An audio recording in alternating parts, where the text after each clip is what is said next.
네, 강프로입니다. 자, 두산 에너빌리티 보겠습니다. 자, 두산 에너빌리티가 악재라고 생각을 다들 하실 겁니다. 뭐가 지금 밥캣을 떼가지고 두산 로보틱스로 붙여준다 그랬죠. 그래서 악재라고 생각을 할 수 있기 때문에 두산 로보틱스는 올라갔고, 그쵸? 금요일 시세입니다. 지금 토요일이고요. 23.9% 상승을 했어요. 금요일 날. 그런데 두산 에너빌리티는 4%딱 빠졌습니다. 왜 4% 빠졌을까요? 이쪽에서의 매수 청구권을 발동시킨다고 했거든요. 그 규모가 6천억 정도 규모가 되는데 그런 부분은요. 회사 측에서는 발동시키지 않으려고 할 겁니다. 뭐 굳이 뭐 회사 돈을 쓸 필요가 없으니까요.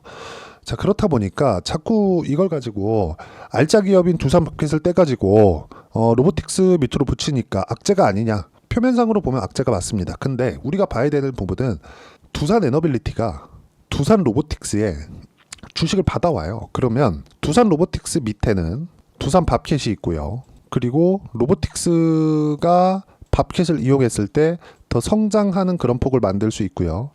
그리고 두산 로보틱스의 주식, 밥캣을 떼서 이쪽에다 붙여주는 대가로 두산 에너빌리티는 두산 로보틱스의 주식을 받습니다. 물론 1대1 비율로 이렇게 환원해가지고 받는 건 아니에요. 0.65%. 그렇죠. 거의 한 65% 정도의 평가치를 받습니다. 그러면 이쪽에 대한 그 상승세가 나오면서 두산 에너빌리티의 평가도 받습니다. 근데 여기서의 그 중요한 내용은 그걸 보셔야 된다는 거죠. 밥캣을 떼어내고 그리고 재무구조를 개선하는 효과를 만들어낸 이후에 원전 플러스 에너지 이쪽에 대한 집중하겠다는 그런 부분도 필요합니다. 그래서 지금 두산에서의 그 그룹을 재편하는 그 내용을 보면 자, 첫 번째 에너지 그리고 로봇 그리고 반도체 요런 쪽으로 사업 구조를 재편을 하고 요 최상단에 두산. 그러니까 두산은 그냥 손 안 대고 코 풀 수 있는 수직 계열화를 만들어냈습니다. 여기서 가장 좋은 건 뭐냐? 로보틱스. 그리고 두 번째 좋은 건 뭐냐? 두산. 그리고 세 번째 좋은 건 뭐냐? 두산 에너빌리티. 요겁니다. 그러니까 두 번째까지는 좋은데 에너빌리티는 뭐 좋지도 않고 나쁘지도 않다. 근데 세부적으로 들어가면 에너빌리티 자체는 밥캣을 떼어내면서 뭔가 조금 이 개별 역량에 집중을 하는 그런 부분에 대한 그 효과를 얻을 수 있다. 근데 지금 미국에서 원전 관련된 이슈가 계속해서 터지고 있습니다. 자, 여기에 집중을 하셔야 돼요. 일단 미증시에서 마감된 움직임을 보면 우리가 뭘 볼 수 있느냐? 요걸 보셔야 됩니다. SMR의 급등. SMR이 17% 강세를 보였습니다. 그리고 이런 식의 상황을 만들어내는 건 원전 말고는 대안이 없기 때문이고 앞으로 SMR 관련된 이런 그 이슈나 호재거리들이 계속 나올 수밖에 없습니다. 전기 부족 사태가 미국부터 일어나고 있기 때문에 그렇습니다. 그리고 이 부분을 이해하고 그쵸? 이 부분에 대해서 이해해서 자 그냥 무조건 매수하세요. 그게 아니라 타점을 어떻게 잡는지가 중요하다. 그 말씀을 드리려고 지금까지 말씀을 드린 겁니다.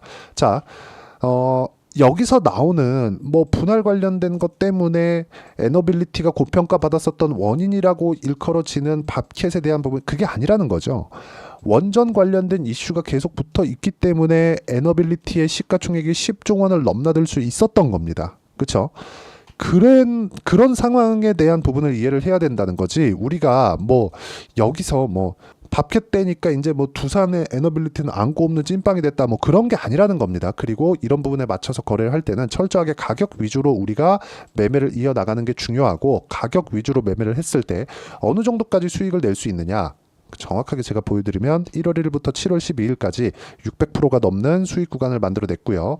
이렇게 수익을 내기 위해서 저는 가격 위주로만 보고 매매를 했다. 자, 지금 두산 에너빌리티, 즉 원전 관련된 내용에 대해서 이야기를 드리고 있으니까 첫 번째, 두산입니다. 자, 두산 같은 경우에 제가 금요일 날 매도를 했습니다. 여기 뭐 고가에서 매도한 건 아닙니다. 근데 매도한 결과 4.5%, 뭐 크진 않습니다. 올라가는 구간에서 매매를 했고, 그리고 한 며칠 보유하니까 한 4.5% 정도 수익 구간이 나왔고, 그 밑에 보면 여기 5월달이죠. 5월달 구간에 14.7% 정도의 수익 구간을 만들어냈습니다. 이렇게 수익을 내기 위해서 제가 어떤 타점에서 공략을 했는지가 중요합니다. 확인하고 올라갔을 때 이런 부분을 만들어냈다는 게 중요하고 자, 그 다음 원전 관련된 우리 기술입니다.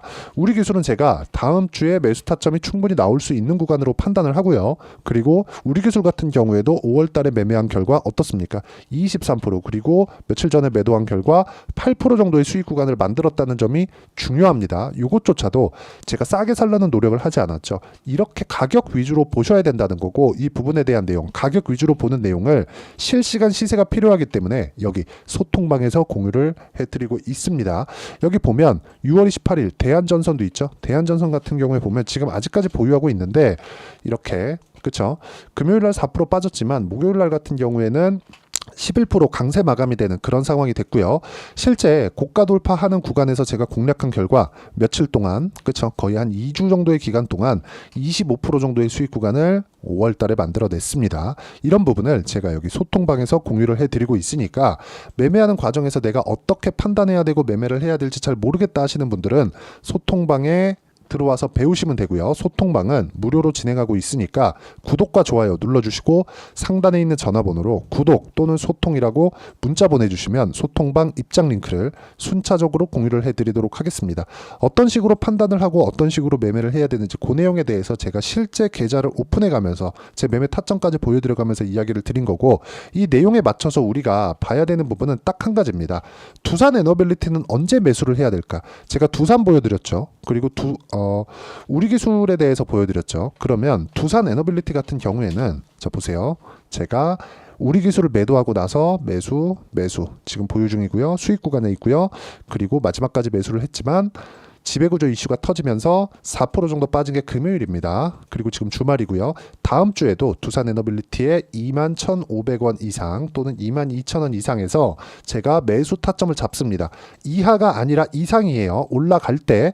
그러면 이 기간을 저는 당장의 월요일 날도 나올 수 있는 상황이 됐기 때문에 두산 에너빌리티의 지배구조 관련된 이슈에 매몰돼서 밥캣이 떼어지니까 이거 악재 아닌가. 맞아요. 맞는데 중요한 건 원전에 대한 이슈가 지금 죽었느냐죠. 그렇지 않았다면 두산 에너빌리티가 여기 지배구조 이슈로 인해서 4% 떨어지는 그런 상황에서 우리 기술이 이런 식으로 4% 올라가는 그런 상황을 만들었겠냐고요. 이런 상황을 우리가 계속적으로 추적 관찰을 해야 된다는 겁니다. 하지만 이제 두산은 매매하기가 조금 어려워졌다. 그러면 지금 원전 관련돼서 보유해야 될 게 뭡니까? 두산 에너빌리티 그리고 우리 기술 이 두 종목을 우리가 공략을 해야 되고, 그 종목을 어떻게 가격을 보고 판단을 해야 되는지, 지배구조 이슈는 이제 그냥 빼라 그랬습니다. 이거 이제 끝이에요. 금요일날 시세 나온 걸로. 그런 부분을 제가 여기 소통방에서 공유를 해드리도록 하겠습니다. 여기 상단에 있는 전화번호로 구독 또는 소통이라고 문자 보내주시면 되고요. 이런 식으로 가격을 잡고 꾸준하게 수익을 볼 수 있는 타점을 내가 어떻게 잡아낼 거냐, 그 이론적인 부분은 여기 두산 에너빌리티의 단기 보유 전략 그리고 다음 주에 나오는 실시간 타점을 제가 문자로 공유를 해드리도록 할 테니까 상단에 있는 전화번호로 두산이라고 문자 보내주시면 단기 보유 전략과 실시간 타점을 문자로 공유를 해드리도록 하겠습니다. 가장 중요한 건 원전에 대한 강세 이유 자체가 그대로 유지가 된다. 그렇기 때문에 우리는 이 종목을 지속적으로 봐야 된다는 거고, 그쵸? 그런 부분을 제가 가격 위주로 풀어내는 방법 그리고 그 결과를 보여드린 겁니다. 자, 내용 정리하면 그렇습니다. 두산 에너빌리티를 포함해서 원전 관련된 모두는 모멘텀이 유지되고 있기 때문에 그런 부분을 가격 기준에서 우리가 판단해야 될 필요가 있고, 그 가격을 우리가 어떻게 판단하고 어떻게 이해를 해야 되는지 제가 상세하게 풀이해서 이해를 시켜드리도록 할 테니까 영상 끝까지 시청하시고요. 모든 분들이 성공 투자하셨으면 참 좋겠습니다. 자, 24년도가 돼도 여전히 시장은 녹록지 못합니다. 이런 상황이 벌어지는 건 어쩔 수 없습니다. 이런 상황에서도 수익이 나는 종목들의 구조는 변하지 않습니다. 즉 대시세 종목에 대한 구조는 변하지 않는다는 거고, 실제 제가 소통방에서 지속적으로 이야기를 드리고 있는 내용도 대시세 종목이나 시장 주도주를 공략하는 건 철저하게 가격 분석을 하라고 이야기를 드리고, 가격 분석 이후에는 이슈에 대한 파악 그리고 이슈를 파악하고 나서는 다시 내가 얼마에 매수할지 그 타점에 대한 부분을 지속적으로 언급을 하고 있습니다. 자, 근데 생각해 보세요. 시장이 굉장히 어려웠습니다. 어려운 상황에서의 어떤 종목들이 강했냐 보면 반도체와 그리고 바이오입니다. 자, 실제 여기 보면요. HLB에 제가 실제 매매한 내용을 띄워놓고 보여드리고 있는데 1월 22일부터 매매를 시작해서 4일 동안 31%의 수익 마감이 됐고요. 그리고 여전히 신고가 종목입니다. 자, 그리고 그 다음 어보브 반도체, 이름을 보시다시피 반도체 종목이죠. 그리고 AI 반도체는 지속적으로 강세를 보이고 있습니다. 이 종목도 신고가를 먼저 달성한 이후에 제가 21%의 단기간에 21%의 큰 수익을 내고 마감이 됐습니다. 다시 재공략을 준비하고 있고, 이런 부분은 소통방에서 다 공유를 해드립니다. 자, 그리고 코세스. 자, 코세스 같은 종목도 당연히 그쵸, 신고가 종목이고요. 그리고 반도체 종목입니다. 이 종목도 영업일 기준에서 이틀 동안 대략 한 15%의 수익 마감이 됐습니다.